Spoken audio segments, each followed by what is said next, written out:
It's great to have you here on the Clark Howard Show. You know, our mission is to serve you with advice and information that empowers you to make better financial decisions in your life.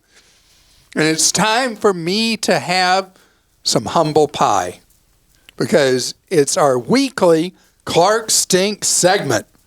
Also today, I have my number one rule coming up later for travel and protecting your money.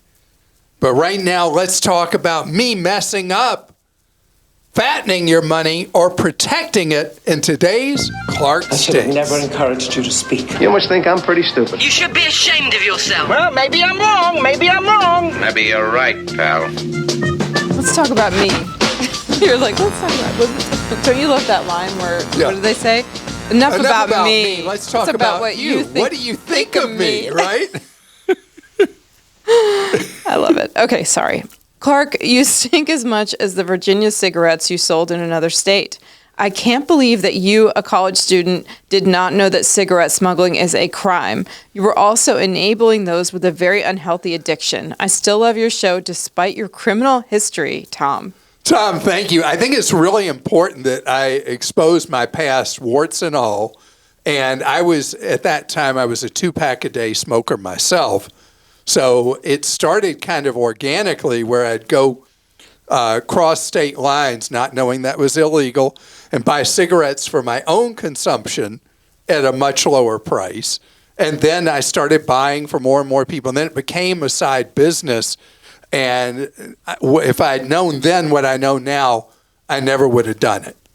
Why would you recommend a cell service for the man whose daughter is in the Navy, not knowing where she would use it? Why not use Facebook or other free social media to stay in touch with select groups of people and with FaceTime before trying the service you recommended? John, okay, so when somebody's at sea, they end up with some time on land, and she was going to be in a variety of ports in the Navy, likely.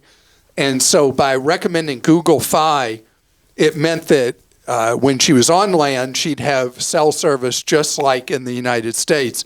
And of course, on ship, she'd be able to use WhatsApp, potentially FaceTime. It depends on the security nature of the ship. But on shore, obviously would be able to use those various things, but would need an internet connection or a cellular connection to do so.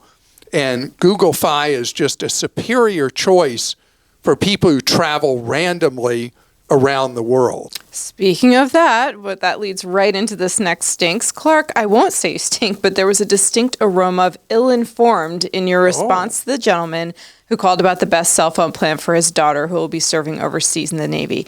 You recommended Google Fi, which is one option, but you failed to share that Google Fi is set up for people calling from the United States. If Google finds you're primarily using their service from overseas, meaning for longer than 90 days, they will cut off your international data. There is an exception for active duty military and State Department employees, of which I am the latter, but you must go online every 90 days to re-verify your employment with the U.S. government. I can't speak to how easy this may be because I've chosen to forego that hassle and just stick with my T-Mobile One plan and local SIMs when I'm posted abroad. I do wish there was a cheaper and easier option. Thank you for all you and Christa do. Listening to your show is one of my favorite parts of the weekend, Teresa. Teresa, thank you. I did not know the tip for people that are on military deployment that you just have to notify Google Fi every 90 days. Didn't even know that procedure existed. And thank you very much for pointing that out and making my answer much more accurate. And thank you for your service to the State Department. Of course. As a loyal member for over a decade, I hope you consider giving up soda or at least switching to regular soda with real sugar versus diet sodas with fake sugars. All us Clarkies wish you the best and want you to live a long and healthy life, so please clean up your diet of fast food and soda. What kind of an example are you to your young listeners? I'm a current owner of a first-generation Scion XB with over 225,000 miles that I bought because of you, and it's still running strong, Johnny. And lots of people wrote in about your diet. And you're thrilled when they do, because if you want to know something, my eating has caused more stress and angst for you, Christa. I mean, your family had an intervention with you at one point. They did. And I should let you know, I eat much better than I did before, especially after my heart surgery. I'm on a restricted diet. I'm eating a lot of fruits and vegetables. I'm eating significantly better. I have an addiction problem to Pepsi Zero and Coke Zero. It's true. It's something I really enjoy. One step at a time for me, please. I'm doing so much to improve how I eat. And I'll tell you, my wife is the most surprised person there is at how much I've modified my diet since my heart operation in December. It was put a pretty good scare into me, and so it did make a difference. And Johnny, I miss my Scion XB so much. I bought it used in 2005, and every time I see one, I go over to it like I'm admiring, I don't know, some beauty or something, even if it's got dents all over it. I thought that was the most brilliantly designed car ever, and I miss it so much. And I paid $10,500 for it new, had it for 9 years. I thought you bought that used because it had a cigarette that's right. smell. I bought it used. Yeah. $10,500 used. It was nearly new. It was somebody bought it and hated it, and it ended up on a used car lot. And that thing is just fantastic. And boy, do I miss it. But you close the doors, and it really sounds like, you know how you take a soft drink can and you can crumple them, and it's like that crinkle sound? That's what closing the door on the Scion XB was like. All right, we had a couple about this one. Clark defined the S&P 500 as the top 500 publicly traded companies in the U.S. Not exactly correct. To quibble, quoting Investopedia, the S&P 500 is the S&P 500 index, or Standard & Poor's 500 index. It's a market capitalization weighted index of 500 leading publicly traded companies in the U.S. The index actually has 503 components because 3 of them have two share classes listed. It is not an exact list of the top 500 U.S. companies by market cap because there are other criteria that the index includes. It's a distinction without much difference. Keep up the almost perfect good work, Kevin. Thank you, Kevin. It's one of those things, it is a horseshoes kind of thing because I'm trying to explain a concept verbally, and it's the easiest way to explain an S&P 500 fund. And I worry that if I get into the kind of caveats that make it an exact, proper answer, that I kind of lose people as they're walking or driving or running or whatever activity they're doing, working out while they're listening. So that's why you'll hear me sometimes speak in generalities that are not 100% correct, but communicate the point.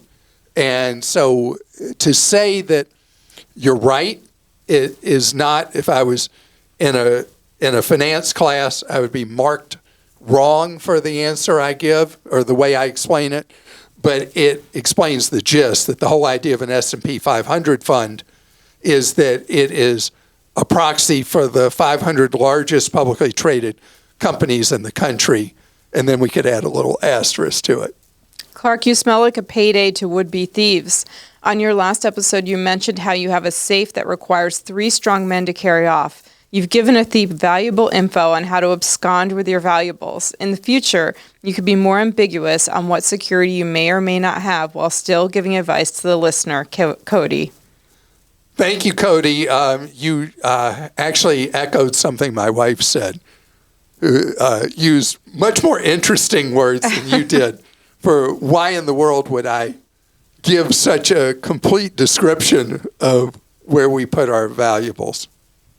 Clark, after your explanation about safety deposit boxes, I realized why you smell like a no-facilities trucker outhouse along the interstate in July. I waited and begged for you to talk about credit union facilities, but your stench blocked your mouth from giving us info. Credit unions are owned by the members, and many have safety deposit boxes. Please elaborate on this as an option rather than have everyone trying to put a 1,000-pound safe in their house. P.S. Just kidding on the stench. Mike. And a lot of people said it's not safety deposit, it's safe deposit. I got a lot of people writing about that, just so you know. I appreciate that. So safe deposit boxes, there was another story since I talked about that, about the problems with safe deposit boxes. And guilty as charged, I didn't think about the credit union angle where they would not just wash their hands at you and say, yeah, who are you? We don't know you. And that is a viable alternative. It is a real problem that the banks have broken their trust with the American people and treat us as adversaries. And that's the beauty of a credit union, is it's owned by its members. Well, I agree with your sentiment that options trading is not a fit for 99% of investors who have little hope for managing delta, gamma, theta, or vega exposure. It is extremely misleading to imply options are only used to obtain leverage and increase risk. The simplest option strategies, covered calls and cash-secured puts, have less risk and stock ownership and can be used to generate low income with slightly less risk than just buying stock. Thank you for all the information you provide for us, Jonathan. Jonathan, thank you. And there are certain situations with people who, this gets too esoteric, but people that are exercising stock grants that employers offer, that then the stock's restricted for a period of time, who will use options to protect against downside risk and things like that. But it is a more sophisticated kind of tool to get involved in options. And what I'm worried about is people who are being pitched these programs that are able to use options to create these shockingly large returns on their money, and pitched as things with like no risk involved. You know, if it doesn't work out, you just let the option expire, blah, blah, blah. They are not something for someone to just buy a software package or some internet thing and suddenly feel like they can make a zill trading in options. It's too hot to handle. And I appreciate your post that I painted it as only high risk. It is high risk for people who think it's a get-rich-quick scheme. Clark is the man, but on this issue, he's also the man who smells a little bit. Clark talks about almost every week about how EVs are great as a second vehicle for a family to run errands near the house. But not once have I heard him mention electric bikes. E-bikes are a small fraction of the cost of cars, can be charged inside, can store a lot of groceries with just a few accessories added, and are just so much fun. We are a 2-kid, 1-car, and 1 e-bike family living in the Virginia suburbs of D.C. and love it. I commute to D.C. for work on the e-bike and use it to do a lot of quick errands around town. Clark, please advocate for getting off of 4 wheels and onto. John. John, thank you. And we have 2 electric bikes, and I love riding my electric bike. And the electric bike market is booming in the United States. The price points coming down on electric bikes, but you got to have a certain commute corridor to live in where it's safe to ride electric bikes, and it's in a lot of places. They're not bike friendly. It's not safe for a manual bike or an electric bike. So as long as it fits your commute pattern and it's a safe journey for you, absolutely, it is incredibly affordable transportation. They have those great paths along the highways from Virginia into D.C. Just amazing what they've done there. Okay, it's not you, but those stinking 5-year CDs that you think smell so sweet. The truth is you must come up with the taxes on that 5-year CD every year before you can even touch the money in a 5-year CD. That's what happened to me. I had to come up with the taxes I owed on that CD before it was due, which was a lot of money. So now I only do 1-year CDs. Please explain why this is done this way. Other than that, you're just stinking cute, Dennis. Okay, Dennis, I'm going to have to do some research because I have not experienced having a current tax bill on longer term CDs. And I don't know the particulars of how you end up being taxed. I know, like the Series I savings bonds, you can choose to be taxed every year on imputed income. But Christa, what are you saying? The interest you earn on long-term CDs or those with terms longer than 1 year are taxed in the year it's accrued.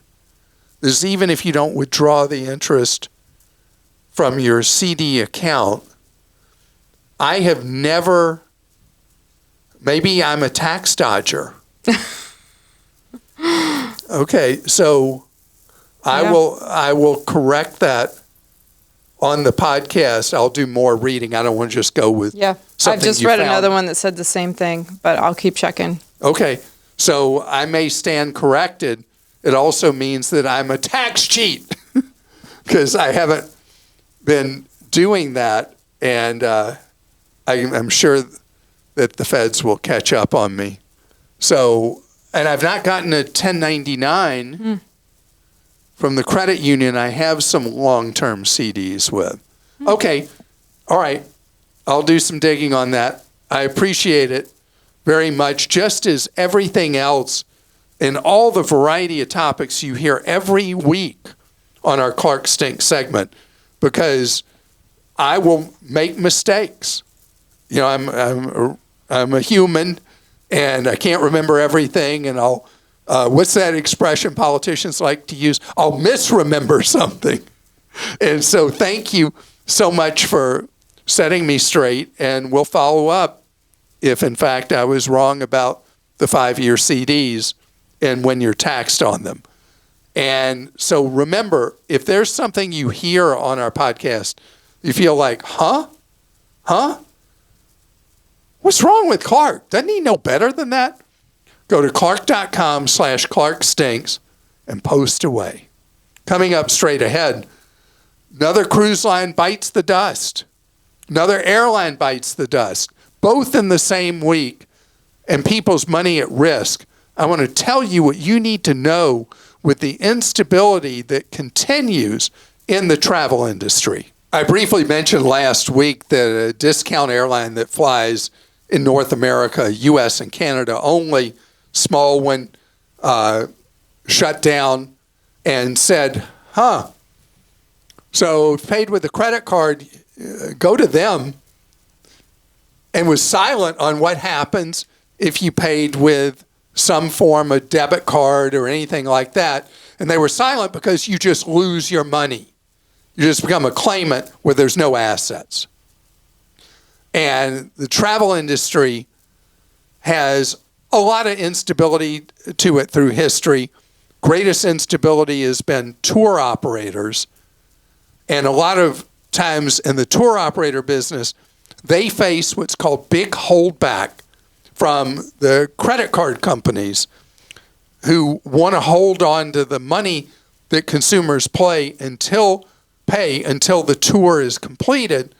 So the credit card company is not on the hook when the tour operator ceases to exist. And now we have a cruise line that has canceled all its cruises, shut down. Hopefully they'll find a buyer and they'll be able to come back to life. The American Queen cruise line has been around a long time. And there's been a number of small cruise operators that have shut down, a number that have gone poof along with people's money. The big news stories last year were about the multi-year cruise that people paid a fortune to go on that never left port, and people's money did. So know that the travel industry so much of it lives on running its current operations on money that people have paid for future travel. And you have limited rights with a credit card. That covers you, as a general rule, pretty solid for 60 days. After that, it becomes more of a question mark because the credit card regulations are somewhat fuzzy past 60 days because you have rights when someone fails to deliver goods or services. Obviously, when a cruise line, a tour company, an airline, something like that goes bust, they fail to deliver the service, right? So depending on the credit card and which of the competing federal regulations they look at, they're like, yep, we're with you. Here's your money. Or, nope, it's been too long. We're not with you. So know that when you buy a tour or a cruise, not necessarily an airline ticket, when you buy a cruise or a tour, you never, ever, ever, with any travel, want to pay with a debit card or an electronic funds transfer or a check or anything like that, because a tour or a cruise you're buying way in advance usually. They live off your money to run currently. They run out of money. Your money took a one-way trip. You never took it. And there's something else, though. Even if you pay with a credit card for a cruise or a tour far in the future, you need to use a credit card that includes with it, as many do now, supplier default. It's known as trip cancellation, trip interruption insurance, that will also have a paragraph covering supplier default. So even if the federal rules don't cover your money, the protection that comes with that individual card protects you. And many cards do offer these things to try to get, because travel bookings are really profitable for credit card companies. They offer this as a way to get you to use that card. It's a lure, because then you've got peace of mind with the trip insurance. Just make sure it covers supplier default. Now let's go to airline tickets. Airline failures in recent years have been very rare. It doesn't mean there won't be ones in the future, and some of the discounters may not make it. Paying with a debit card is rolling the dice. Don't do it. Pay with a credit card. As airlines have failed at various times over the years, it's been a clear demarcation. People who pay with a credit card are protected. People who pay with a debit card are not. Remember that. Debit cards are called, by me, pieces of trash, fake Visas and fake MasterCards for a reason. They are an illusion. They are like seeing a mirage in the desert. They have the Visa or MasterCard logo to tease you, but they do not protect you like a Visa or MasterCard credit card. They are fool's gold when it comes to protecting you when you don't receive goods or services you've paid for. And is there the 60-day rule no matter what you do? That's a great question. Historically, the credit card companies have covered airline tickets even when it's been past 60 days. And again, that's subject to interpretation by the banks, but they've always covered, I'm not aware of any exception, they've always covered airline tickets paid with a credit card. And I think it's because that business is so valuable to them. All right, I have some travel questions for you, Clark. Daniel in Iowa says, you're my go-to travel guru. My girlfriend and I haven't been to Europe in a few years and are thinking about going in September of 25. I'm debating between doing the trip DIY or going on a tour, specifically a Rick Steves tour. I'm debating between Italy, small villages, and or Tuscany, or Berlin, Prague, and Vienna. Do you have a preference of one tour over another? Also, when should I look for flights since I'm looking at 18 months out? I plan to look at a flight from Des Moines to New York City area airport the day before, then a direct flight from Europe. Thank you. Okay, I love that you planned so far ahead, Daniel. As far as the tickets for international, the cycles have not truly, the patterns have not truly established a logical buying cycle for international like there used to be.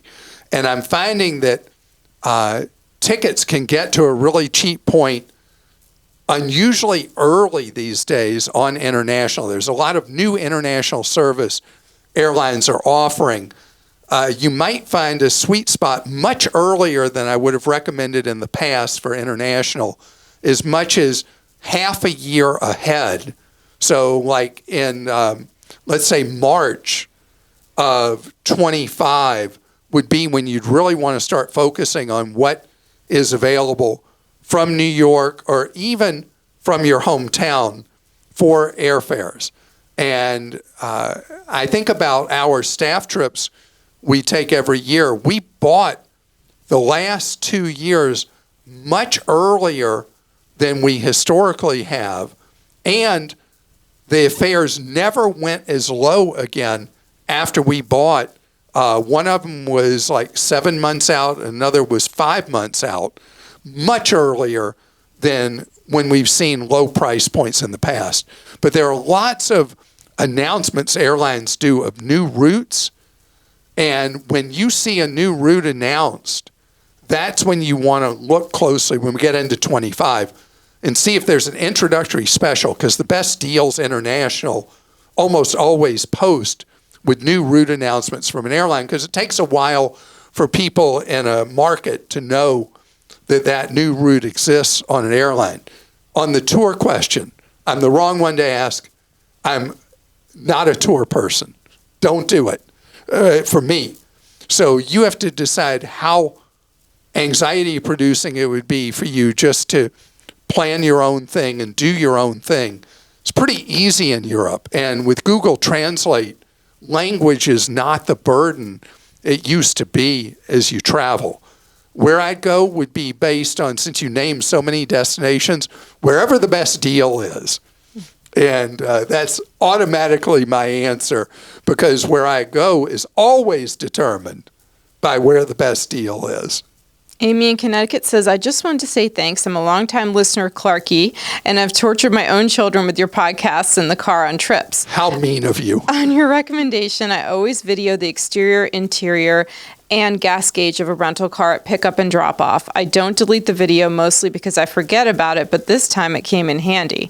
I rented a car November 8th of 23 from a local dealer, well, it's a national dealer, and dropped it off at LaGuardia Airport the next day to save on long-term parking. There were scratches on the vehicle that we documented in the video and with the worker at the paperwork at the time of pickup. In the dark, I might add. In January of 24, almost 3 months later, I got a letter. That's a key thing. You don't hear from them for 3 months. And then what happens? I got a letter billing me $1,800 for damages. They had no record of the damage from the paperwork we filled out at the local dealership, and I called. You can say there's only three Avis. major It was Avis. rental All right, car Avis. chains. The paperwork I filled out at the local Avis. I called customer service. I called your team consumer action center and was helped by your wonderful staff. I called the company and emailed them the video, and they closed the case. Thanks for all your knowledge and advice. I've shared this experience with my family and friends as a PSA. So I wanted you to name Avis because we got Avis, we got Hertz, and we have Enterprise. They own all the brands of car rentals in the United States, except for the small market share the European renter Sixt has. And so they have become brutal on this, as I talked about recently on the podcast. Trust me on this. Shoot the video, have it, and know that you might be hit with a letter months later demanding payment, and your get-out-of-jail-free card is your video, and you're going to have something that 99.9% of car renters aren't going to have, and they're fighting from behind every time there's a claim like this. Good job. Hirsch in Tennessee says, my wife and I have a lot of upcoming domestic travel and will be renting cars. I've been looking at car rental coverage through credit cards. I read your article about credit card coverage for rentals and have a question. I've read many people saying using premium car rental insurance from American Express is great, where you pay a flat fee for a car rental, but I don't see you mention that as primary coverage for car rental insurance or coverage. What are your thoughts on using American Express premium car rental insurance? If you're tempted to buy the coverage from a car rental agency, the American Express optional additional coverage is brilliant. It is very affordably priced. It comes in 2 levels. It's good, obviously, in the United States and most countries in the world. There are a handful that you can't use it. It is something that provides meaningful peace of mind in return for you paying a premium that I think is per rental, not per day, per rental, $20-25 somewhere in there. If you sign into your American Express member portal, you'll be able to see the terms and conditions of their optional rental coverage. You must pay for your entire rental with the Amex card. They trigger the premium that they will charge you for that rental and each rental you have. So if it's like a one-day rental, it's not much of a deal. If it's a 1 week rental, it's a screaming deal. And in between, it gets to be a good deal at about 3 days that it's saving you a ton versus really 2 days it saves you a ton versus the car rental agency. So it is a very viable, effective option for people who are like on the fence. Should I pay the rental car company their extortionate prices for rental car semi-coverage, or should I pay American Express and know I've got them hopefully standing behind me when the chips are down? Why do I say hem and haw? Because I hear every scenario where somebody feels like they're covered, feels like they're protected, feels like they're insured, and then they have trouble asserting their rights to get that money taken care of. So you always have to be in the travel world. You have to document and you have to be assertive to protect yourself. And thank you so much for joining us today. I wanted to add as an annex on the travel thing, domestic airfares are dropping all over the place. And I mentioned the new routes for international. The same thing is happening right now with domestic. There's a lot of new routes popping up and unusual routes all over the country, avoiding the American United and Delta mega hubs. And a lot of these new routes have crazy cheap airfares being offered as introductory fares. Keep your eyes and ears open for these bargains. And who knows where in America you'll end up on some kind of great bargain airfare. Have a great day. Remember what we're devoted to. You learning ways to save more, spend less, and avoid getting ripped off. And have a wonderful weekend.